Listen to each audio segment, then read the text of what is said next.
ಅನ್ವಯಿಸಿದರೆ ಅಥವಾ ರೆಸೊನೇಟ್ ಆದರೆ ಮಾತ್ರ ತೊಗೊಳ್ಳಿ, ಇಲ್ಲಾಂದರೆ ಬಿಟ್ಬಿಡಿ. ಇದು ಒಂದು ಜನರಲ್ ರೀಡಿಂಗ್ ಮಾತ್ರ ಆಗಿರುತ್ತೆ. ಕಾರ್ಡ್ಸ್ನ ಶಫಲ್ ಮಾಡಿದಾಗ ನನಗೆ ಫಸ್ಟ್ ಕಾರ್ಡ್ ಕಿಂಗ್ ಆಫ್ ಸಾರ್ಡ್ಸ್ ಬಂದಿದೆ. ಫಸ್ಟ್ ಕಾರ್ಡ್ ಕಿಂಗ್ ಆಫ್ ಸಾರ್ಡ್ಸ್ ಬಂದಿರೋದ್ರಿಂದ ಸೊ ಏನೋ ಪ್ಲ್ಯಾನ್ ಇದೆ, ಯಾವುದನ್ನು ಎಕ್ಸಿಕ್ಯೂಟ್ ಮಾಡಬೇಕು ನೀವು, ನಿಮ್ಮ ಪಾರ್ಟ್ನರು. ಸೊ ಲಾಯರ್ಸ್ನ ಕನ್ಸಲ್ಟ್ ಮಾಡ್ತಿರೋ, ಸೊ ಬಿಗ್ ಡೀಲ್ ಅಂತ ಹೇಳ್ಬೋದು. ಯಾವುದಾದ್ರೂ ನಿಮ್ಮದು ಕೋರ್ಟ್ ಅಥವಾ ಕಚೇರಿಗೆ ಸಂಬಂಧಪಟ್ಟಿದ್ದ ಕೆಲಸ ಆಗಿರ್ಬೋದು. But king of swords first card ಬಂದಿರೋದ್ರಿಂದ ಮೇ ಬಿ ಮ್ಯಾಟರು ನಿಮ್ಮ ಯಂಗರ್ ಸಿಬ್ಲಿಂಗ್ಸ್ ಇದ್ದಿರ್ಬೋದು, ಅಥವಾ ಎನ್ವೈರ್ಮೆಂಟಿಗೆ ನಿಮ್ಮನ್ನು ನೀವು ಅಡಾಪ್ಟ್ ಮಾಡ್ಕೊಳ್ದಿರ್ಬೋದು. ಹೊಂದಾಣಿಕೆ ಕಮ್ಮಿ ಅಂತ ಹೇಳ್ತಾ ಇದೆ. ಸೊ ಎಲ್ಲಿಗಾದ್ರೂ ಟ್ರಾವೆಲ್ ಮಾಡಿದ್ರು, ಒಕೇಶನ್ಗೆ ಹೋಗಿದ್ರು, ಸ್ವಲ್ಪ ಹಣಕಾಸಿನ ಬಗ್ಗೆ ನೀವು ಸ್ವಲ್ಪ ಸ್ಟ್ರಿಕ್ಟಾಗಿರಬೇಕು ಅಂತ ಹೇಳುತ್ತೆ. ಹಾಗೆ ಯಾವುದಾದ್ರೂ ವಸ್ತುಗಳು ಕಳೆದೋಗ್ಬೋದು, ಸ್ಪೆಷಲಿ ದುಡ್ಡಿನ ಬಗ್ಗೆ ಜೋಪಾನವಾಗಿರಿ ಅಂತ ಕಾರ್ಡ್ ಹೇಳುತ್ತೆ ಕಿಂಗ್ ಆಫ್ ಸಾರ್ಡ್ಸ್ ಇರೋದ್ರಿಂದ. ನೀವು ಅಥವಾ ನಿಮ್ಮ ಪಾರ್ಟ್ನರ್ ಇಬ್ಬರಲ್ಲಿ ಯಾರ್ದಾದ್ರೂ ವಸ್ತು ಕಳೆದೋಗುವಂಥ ಚಾನ್ಸಸ್ ಇದೆ, ಅಥವಾ ಆಲ್ರೆಡಿ ಕಳೆದೋಗಿದೆ, ಸಿಗ್ತಾ ಇಲ್ಲ ಅಂತ ಕೂಡ ಹೇಳ್ಬೋದು ರೀಡಿಂಗ್ ಪ್ರಕಾರ. ಸೆಕೆಂಡ್ ಕಾರ್ಡ್ ನನಗೆ 2 ಆಫ್ ಪೆಂಟಿಕಲ್ಸ್ ಬಂದಿದೆ. ಸೊ ಕೆಲವರು ಮನಿನ ಇನ್ವೆಸ್ಟ್ ಮಾಡ್ತಾ ಇದ್ದೀರಾ, ಹಣನ ಬಿಸ್ನೆಸ್ ಪಾರ್ಟ್ನರ್ಶಿಪ್ಪಲ್ಲಿ ಬಿಸ್ನೆಸ್ ಮಾಡ್ತಾ ಇದ್ದೀರಾ. ಸೊ ಮೇ ಬಿ ಕೆಲವ್ರಿಗೆ ಲಾಸ್ ಆಗ್ಬೋದು ಅಂತಲೇ ನಾನು ಹೇಳ್ತೀನಿ. ನಿಮ್ಮ ಪಾರ್ಟ್ನರ್ ನಿಮ್ಗೆ ಹೇಳ್ಬೋದು, ಬ್ಯಾಡ್ ನ್ಯೂಸ್ ಅಂತ ಹೇಳ್ಬೋದು, ಬಟ್ ಅವ್ರು ಸಾರಿ ಅಂತ ಹೇಳ್ಬೋದು. ಸಣ್ಣ ಪುಟ್ಟ ಮಿಸ್ಟೇಕ್ಸ್ ಎಲ್ರಿಗೂ ಆಗುತ್ತೆ. ಬಟ್ 2 ಆಫ್ ಪೆಂಟಿಕಲ್ಸ್ ನಾನು ಆಗಲೇ ಹೇಳಿದೆ, ಹಣಕಾಸಿನ ವಿಚಾರದಲ್ಲಿ ನೀವು ಸ್ವಲ್ಪ ಸ್ಟ್ರಿಕ್ಟಾಗಿರಬೇಕು. ಇಲ್ಲ ಅಂದರೆ ಹಣ ಪೋಲಾಗುತ್ತೆ, ಕಳೆದೋಗುತ್ತೆ. ಒಟ್ಟಿನಲ್ಲಿ ಹಣಕಾಸಿನ ಬಗ್ಗೆ ನಾನು ತುಂಬ ಕೇರ್ಫುಲ್ ಆಗಿರಿ ಅಂತಲೇ ಹೇಳ್ತೀನಿ. ಇದು ನೀವು ನಿಮ್ಮ ಪಾರ್ಟ್ನರ್ಗೆ ಏನಾದರೂ ಎಕ್ಸ್ಪೆನ್ಸಿವ್ ಗಿಫ್ಟ್ನ ಪರ್ಚೇಸ್ ಮಾಡಿ ಕೊಡೋದ್ರಲ್ಲಾಗಿರ್ಬೋದು, ಅಥವಾ ಅವ್ರು ಏನಾದರೂ ಅದನ್ನು ಕಳ್ಕೊಳ್ಳೋದು ಅಥವಾ ಬೀಳಿಸೋದು, ಸಮಥಿಂಗ್ ಲಾಸ್ ಅಂತ ಹೇಳುತ್ತೆ ಕಾರ್ಡು. ಥರ್ಡ್ ಕಾರ್ಡ್ ನನಗೆ 10 ಆಫ್ ವಾಂಡ್ಸ್ ಬಂದಿದೆ. ಸೊ ತುಂಬ ರೆಸ್ಪಾನ್ಸಿಬಿಲಿಟೀಸ್ ಇದೆ ನಿಮಗೋ ನಿಮ್ಮ ಪಾರ್ಟ್ನರ್ಗೋ ಇತ್ತೀಚೆಗೆ ಅಂತ ಹೇಳುತ್ತೆ. ಸೊ ಫಿನಿಶಿಂಗ್ ಏನೋ ಒಂದು ಫ್ಯಾಮ್ಲಿಯಲ್ಲಿ ಯಾವುದೋ ಒಂದು ಕರ್ತವ್ಯ ರೆಸ್ಪಾನ್ಸಿಬಿಲಿಟೀಸ್ನ ಮುಗಿಸ್ತಾ ಇರ್ತಾರೆ, ಇನ್ನೊಂದು ಬಂದುಬಿಡುತ್ತೆ ಅವರಿಗೆ. ತುಂಬ ರೆಸ್ಪಾನ್ಸಿಬಿಲಿಟೀಸ್, ತುಂಬ ಬರ್ಡನ್ನು, ಫ್ಯಾಮ್ಲಿ ಡ್ರಾಮಾ ಅಂತ ಹೇಳ್ತೀವಿ 10 ಆಫ್ ಸ್ಪಾಟ್ಸ್ ಬಂದರೂ ಕೂಡ. ಮನೆಯಲ್ಲಿ ಯಾವಾಗಲೂ ಏನಾದರೂ ಡ್ರಾಮಾ ನಡೀತಾ ಇರುತ್ತೆ, ಫೈಟ್ಸ್ ನಡೀತಾ ಇರುತ್ತೆ, ಮನಸ್ತಾಪಗಳಿರುತ್ತೆ ಅಂತ ಕೂಡ ಕಾರ್ಡ್ ಹೇಳುತ್ತೆ. ಫೋರ್ತ್ ಕಾರ್ಡ್ ನನಗೆ ಕಿಂಗ್ ಆಫ್ ಪೆಂಟಿಕಲ್ಸ್ ಬಂದಿದೆ. So may be king of pentacles ಇರೋದ್ರಿಂದ ಎಷ್ಟೇ ರೆಸ್ಪಾನ್ಸಿಬಿಲಿಟೀಸ್ ಇರಿ, ಲೈಫಲ್ಲಿ ಏನೇ ಆಗಿರಲಿ, ನಿಮ್ಮ ಪಾರ್ಟ್ನರ್ ಮೋಸ ಮಾಡಲಿ ಅಥವಾ ಏನೇ ಆಗಿರಲಿ, ನಿಮ್ಮ ಲೈಫ್ನ ನೀವು ಎಂಜಾಯ್ ಮಾಡೋದನ್ನು ಮರಿಬೇಡಿ ಅಂತ ಕಿಂಗ್ ಆಫ್ ಪೆಂಟಿಕಲ್ಸ್ ಹೇಳ್ತಾ ಇದೆ. ಕಿಂಗ್ ಆಫ್ ಪೆಂಟಿಕಲ್ಸ್ ನಿಮ್ಮ ತಂದೆ ಸ್ಥಾನದಲ್ಲಿರೋ ವ್ಯಕ್ತಿ ಆಗಿರ್ಬೋದು. ಈ ರೀಡಿಂಗಲ್ಲಿ ನೀವಾಗಿಲ್ಲ ಅಂತ ಹೇಳ್ತೀನಿ. ಮೇ ಬಿ ತುಂಬ ಜವಾಬ್ದಾರಿ ಇದೆ ನಿಮ್ಮ ತಂದೆಗೋ ನಿಮಗೋ, ಮನೇನ ನಿಭಾಯಿಸ್ಕೊಂಡು ಹೋಗ್ತಾ ಇದ್ದೀರಾ ಅಂತ ಹೇಳ್ಬೋದು. ಫಿಫ್ತ್ ಕಾರ್ಡ್ ಜಡ್ಜ್ಮೆಂಟ್ ಕಾರ್ಡ್ ಬಂದಿದೆ. ಸೊ ಯಾರಾದರೂ ನೀವು ಡಿವೋರ್ಸ್ಗೆ ಅಪ್ಲೈ ಮಾಡಿದರೆ, ಡಿವೋರ್ಸ್ ತೊಗೊಳ್ಬೇಕು ಅಂತ ಅಂದ್ಕೊಂಡಿದ್ರೆ, ಸೊ ನಿಮಗೆ ಡಿವೋರ್ಸ್ ಸಿಗುತ್ತೆ ಅಂತ ಜಡ್ಜ್ಮೆಂಟ್ ಕಾರ್ಡ್ ಹೇಳ್ತಾ ಇದೆ. ಸೊ ಏನಾದರೂ ಮಾಡಬೇಕು, ಟೈಮ್ ಟು ಟೇಕ್ ಆ್ಯಕ್ಷನ್ ಅಂತ ಹೇಳುತ್ತೆ card judgement card. Do or die ಆಗಿರಲಿ, ಏನೇ ಆಗಿರಲಿ, ಎಷ್ಟೇ ರಿಸ್ಕ್ ಇರಲಿ, ಒಟ್ಟಿನಲ್ಲಿ ಈ ರಿಸ್ಕ್ನ ತೊಗೊಳ್ತೀನಿ ಅನ್ನೋ ಗಟ್ಟಿ ನಿರ್ಧಾರನ ಮಾಡಿದ್ದೀರ ನೀವೋ ನಿಮ್ಮ ಪಾರ್ಟ್ನರು.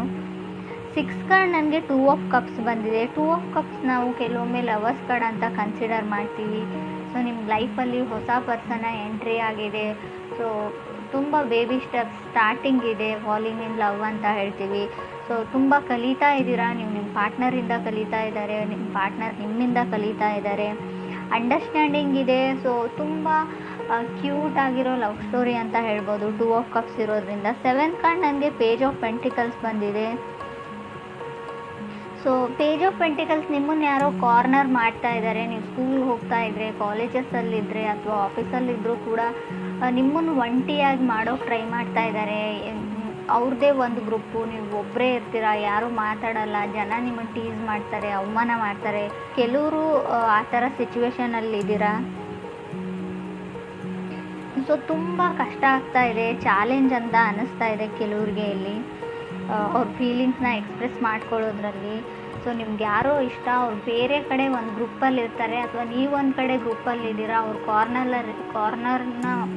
ಕಾರ್ನರ್ ಮಾಡಿದ್ದಾರೆ ನಿಮ್ಮ ಗ್ರೂಪಲ್ಲಿರೋರು. ಸೊ ನಿಮಗೆ ಅವ್ರು ಇಷ್ಟ, ಹೇಗೆ ಹೋಗಿ ಎಕ್ಸ್ಪ್ರೆಸ್ ಮಾಡ್ಕೊಳ್ಳಿ, ನಿಮ್ಮ ಫ್ರೆಂಡ್ಸ್ ಏನು ಅಂದ್ಕೊಳ್ತಾರೆ ಅನ್ನೋ ಯೋಚನೆಯಲ್ಲಿ ನೀವಿದ್ದೀರೋ, ಅಥವಾ ಅದರ್ ಪರ್ಸನ್ ಇರ್ಬೋದು. 9th ಕಾರ್ಡ್ ನನಗೆ 8 ಆಫ್ ಕಪ್ ಬಂದಿದೆ. ಸೊ ಕೆಲವ್ರದ್ದು ಮೈಂಡ್ ತುಂಬ ಚೇಂಜ್ ಆಗಿದೆ, ಮೈಂಡ್ ಲಾಸ್ಟ್ ಅನ್ನೋ ಫೀಲಿಂಗಲ್ಲಿದ್ದಾರೆ. ಲಾಸ್ಟ್ ಮಿನಿಟ್ನಲ್ಲಿ ಯಾವುದಕ್ಕಾದ್ರೂ ನೀವು ಮೈಂಡ್ ಚೇಂಜ್ ಮಾಡ್ತಾ ಇರ್ಬೋದು. ಸೊ ಆ ಥರ ಇದ್ದರೂ ಕೂಡ ಕಾರ್ಡ್ ಬಂದಿರುತ್ತೆ. ಕೆಲವ್ರಿಗೆ 8 ಆಫ್ ಕಪ್ಸ್ ಇರೋದನ್ನು ಬಿಟ್ಟು ಇಲ್ಲದೆ ಇರೋದ್ರ ಕಡೆ ಇಮ್ಯಾಜಿನೇಷನ್ ಅಂತ ಹೇಳ್ತೀವಿ, ಅಥವಾ ನಿಮ್ಮ ಹತ್ರ ಎಲ್ಲ ಇರುತ್ತೆ ಆದರೂ ಕೂಡ ಏನೋ ಒಂದು ದೂರದ ಬೆಟ್ಟ ನುಣ್ಣಗೆ ಅಂತೀವಿ. ಸೊ ನಿಮ್ಮನ್ನು ಇಷ್ಟಪಡೋರನ್ನ ಬಿಟ್ಟು ಸೊ ನೀವು ಇಷ್ಟಪಡೋರು ಹಿಂದೆ ಹೋಗ್ತಾ ಇದ್ದೀರಾ. ಬಟ್ ರಿಜೆಕ್ಷನ್ ಫೀಲ್ ಆಗ್ಬೋದು ಅಥವಾ ಇಗ್ನೋರ್ಡ್ ಫೀಲ್ ಇರ್ಬೋದು. ಈಗಾಗಲೇ ನಿಮ್ಮನ್ನು ಯಾರೋ ರಿಜೆಕ್ಟ್ ಮಾಡಿದ್ದಾರೆ ಅಥವಾ ಇಗ್ನೋರ್ ಮಾಡ್ತಾ ಇದ್ದಾರೆ, ಯಾವುದನ್ನು ಸರಿಯಾಗಿ ಹೇಳ್ತಾ ಇಲ್ಲ. ಮೇ ಬಿ ಅವ್ರು ನಿಮ್ಮನ್ನು ವೇಟಿಂಗ್ ಲಿಸ್ಟಲ್ಲಿ ಇಟ್ಟಿದ್ದಾರೆ ಅಂತ ಕೂಡ ಹೇಳ್ಬೋದು. 10th ಕಾರ್ಡ್ ನನಗೆ 2 ಆಫ್ ಕಪ್ಸ್ ಬಂದಿದೆ ಮತ್ತೆ. ಸೊ ಇದು 2 ಆಫ್ ಕಪ್ಸ್ ಡಬಲ್ ಸರ್ತಿ ಬಂದರೆ ಹೇಟ್ ಸ್ಟೋರಿ ಅಂತ ಹೇಳ್ತೀವಿ ನಾವು. ಸಿಂಗಲ್ ಟೈಮ್ ಬಂದರೆ ಮಾತ್ರ ಅಲ್ಲೊಂದು ಫ್ರೆಶ್ ಲವ್ ಸ್ಟೋರಿ ಇರುತ್ತೆ ಅಂತ ನಾನು ಹೇಳ್ತೀನಿ ಕಾರ್ಡ್ ರೀಡಿಂಗಲ್ಲಿ. ಸೊ ಜನ ನಿಮ್ಮನ್ನು ಯಾವಾಗಲೂ ಹೇಟ್ ಮಾಡ್ತಾರೆ ಅಂತ ಕೆಲವ್ರು ಅನ್ಸೋಕ್ಕೆ ಸ್ಟಾರ್ಟ್ ಆಗಿರ್ಬೋದು. ಸೊ ನೀವೇನೂ ಮಾಡಿರಲ್ಲ, ಏನೂ ಆರ್ಗ್ಯೂ ಮಾಡಿರಲ್ಲ, ಗೊತ್ತಿಲ್ಲ ನನ್ನ ಕಂಡ್ರೆ ಯಾರಿಗೂ ಆಗೋದಿಲ್ಲ, ಅನ್ಲೆಸ್ ನಿಮ್ಮ ಸರ್ಕಲ್ಲೇ ಹಾಗೆ ಇದೆಯೋ ಅಥವಾ ನನ್ನ ಹಣೆ ಬರಹನೇ ಇಷ್ಟೇನಾ ಅಂತ ಥಿಂಕ್ ಮಾಡ್ತಾ ಇದ್ದೀರಾ ಕೆಲವರು. ಸೊ ನಿಮ್ಮ ಸುತ್ತಮುತ್ತಲೂ ಇರೋ ಜನಗಳ ಪ್ರಾಬ್ಲಮ್ ಅಲ್ಲ. ಮೇ ಬಿ ಆಸ್ಟ್ರಾಲಜಿಕಲ್ ಚಾರ್ಟ್ ಪ್ರಕಾರ ಹೇಳೋದಾದರೆ ಯಾವಾಗಲೂ ತುಂಬ ಜನ ಅಡ್ಮೈರ್ ಮಾಡ್ತಾರೆ ಕೆಲವರು, ಬಟ್ ಕೆಲವ್ರಿಗೆ ಹೊಟ್ಟೆ ಕಿಚ್ಚು ಜಾಸ್ತಿ ಅಂತ ಹೇಳ್ಬೋದು ನಿಮ್ಮ ಮೇಲೆ. 11th ಕಾರ್ಡ್ ನನಗೆ 8 ಆಫ್ ಸಾರ್ಟ್ಸ್ ಬಂದಿದೆ. 8 ಆಫ್ ಸಾರ್ಟ್ಸ್ ಇರೋದ್ರಿಂದ ಸೊ ಗೋಯಿಂಗ್ ವಿತ್ ಕರ್ಮ ಅಂತ ಹೇಳ್ತೀವಿ ಇದಕ್ಕೆ ನಾವು. ಸೊ ಏನು ಡಿಸೈಡ್ ಆಗಿರುತ್ತೆ ಅದೇ ನಡೆಯುತ್ತೆ, ತುಂಬ ಯೋಚನೆ ಮಾಡಬೇಡಿ. ಸೊ ಏನೇ ಒಂದು ಕೆಲಸ ಇರಲಿ ಆನ್ ಟೈಮಲ್ಲಿ ಫಿನಿಷ್ ಮಾಡೋಕ್ಕೆ ಟ್ರೈ ಮಾಡಿ. ತುಂಬ ಇನ್ಫ್ಯಾಕ್ಚುಯೇಷನ್ನಲ್ಲಿ ಸೊ ಓದೋದನ್ನ ಹಾಳು ಮಾಡ್ಕೊಳ್ತಾ ಇದ್ದೀರಾ ಕೆಲವರು.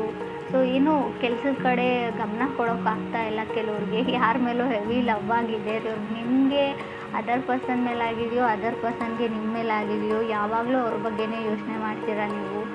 ನಿದ್ದೆ ಕೂಡ ಸರಿಯಾಗಿ ಮಾಡ್ತಾ ಇಲ್ಲ ಅಂತ ಕಾರ್ಡ್ ಹೇಳ್ತಾ ಇದೆ. ಅಥವಾ ನಿಮಗೆ ಯಾವುದಾದ್ರೂ ಗ್ಯಾಸ್ ಪ್ರಾಬ್ಲಮ್ ಇರ್ಬೋದು, gastric problem.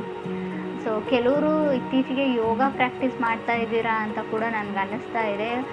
Because of 8 of cups 2 of cups ನನಗೆ 8 ಆಫ್ ಸಾರ್ಟ್ಸ್ ಇರೋದ್ರಿಂದ 8 ಮಧ್ಯೆ 2 ಬಂದರೆ ಮೇ ಬಿ ನೀವು ಯೋಗ ಪ್ರಾಕ್ಟೀಸ್ ಮಾಡ್ತಾ ಇದ್ದೀರಾ, ಜಿಮ್ ಜಾಯ್ನ್ ಆಗಿದ್ದೀರಾ, ಏನೋ ಒಟ್ಟಿನಲ್ಲಿ ಮಾಡ್ತಾ ಇದ್ದೀರಾ. ಹೆಲ್ತ್ ಇಶ್ಯೂಸ್ನ ಕೆಲವೊಂದನ್ನ ಕ್ಲಿಯರ್ ಮಾಡ್ಕೊಳ್ಳೋಕ್ಕೆ ಅಂತ ಅನಿಸುತ್ತೆ. 12th ಕಾರ್ಡ್ ನನಗೆ ಸ್ಟಾರ್ ಕಾರ್ಡ್ ಬಂದಿದೆ. 12th ಸ್ಟಾರ್ ಕಾರ್ಡ್ ಬಂದರೆ ಹೋಪ್ ಇದೆ ಅಂತ ಹೇಳ್ಬೋದು. ನೀವು ಯಾವುದಕ್ಕಾದ್ರೂ ವೇಟ್ ಮಾಡ್ತಾ ಇದ್ದರೆ ಖಂಡಿತ ಹೋಪ್ನ ಇಟ್ಕೊಳ್ಬೋದು. ಅದಾಗುತ್ತೋ ಇಲ್ವೋ ಅಂತ ಹೇಳೋದಾದರೆ ಹೋಪ್ ಹೇಳ್ತೀನಿ ನಾನು.